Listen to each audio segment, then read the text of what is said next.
Let's move to part 3, starting the machine and connecting. After entering the program, we need to connect the printer first. Click the printer settings button on the top right to ensure the printer configurations are correct. Choose S1 and 0 for the printer and select the right contour under the Connection tab. Then, confirm the nozzle diameter under the extruder and specifications.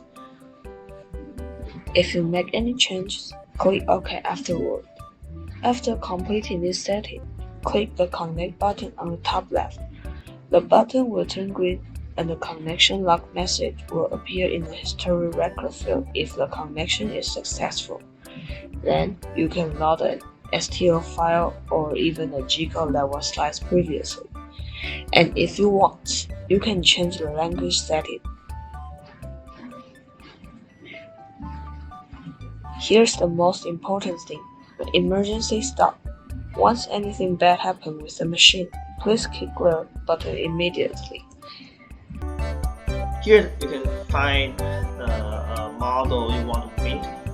You can load it by clicking the Add STL file and select it. You can move it or rotate it by using these buttons. Second, slicer. Click the configuration. You can change the setting of the slicer setting. We have a separate manual for you to follow it, but you can change the setting here and make sure you save and finish it. Here is material setting. You need to change it according to your printer setting and slice it afterward. This is preview. After you slice an object, you will find some information of the slices model. The fourth one is manual control. You can control XYZ exit by clicking this button, and also home XYZ or home all. Here you can control the extruder's E, I, J, or even K axis. Here is valve control. Control it or close it. Here is to home the E, I, J axis. The final one is advanced. If you want to use Cura slicer instead of manufacturer, you can use it.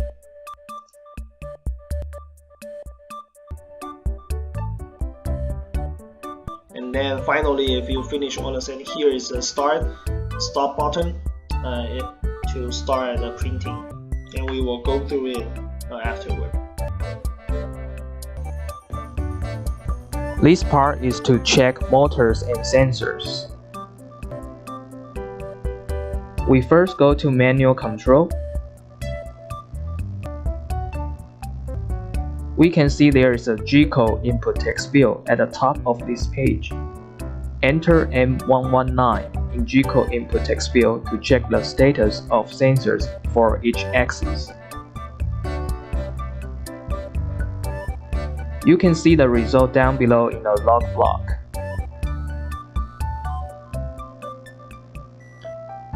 According to the explanation in the manual, in a normal condition, when X and Y limit switch are touched, both X min and Y min will show trigger.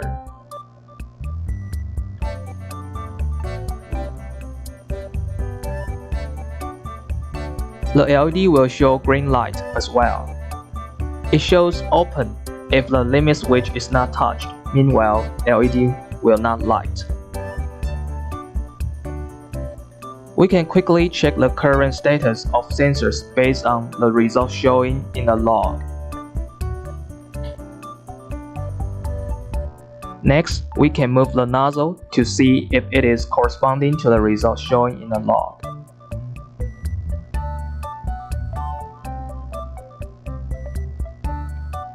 So, according to the result of M119, X and Y limit switch are both touched.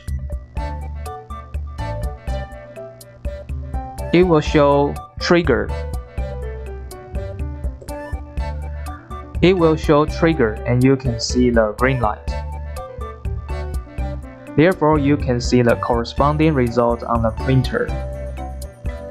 In other words, it is same as M119 test. Let's try Z limit switch. It shows open according to the result of M119, means that it is not touched and the LED will not light. We can use the blue nozzle provided to test if Z limit switch is touched. It will show red light as you can see on the Z sensor, and showing trigger in the log by typing M119 in G-code input text field. So this is the part of checking the sensor status. Next part will be motor checking. To check if motor is working functionally, we have to back to manual control. We can see the label of X, Y, and Z axis on the top of the software. Take X axis for example. It controls the left and right movement of the nozzle. Y axis controls the back and forth movement of the nozzle. Z axis controls the up and down movement of the printing plate.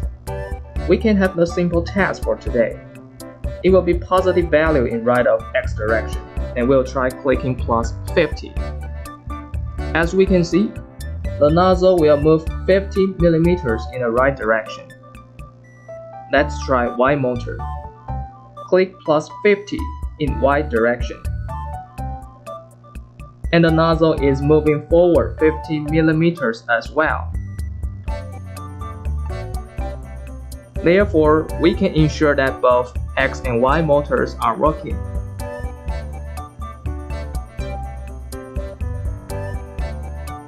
Click Home X and Home Y button to get the nozzle back to X0 and Y0.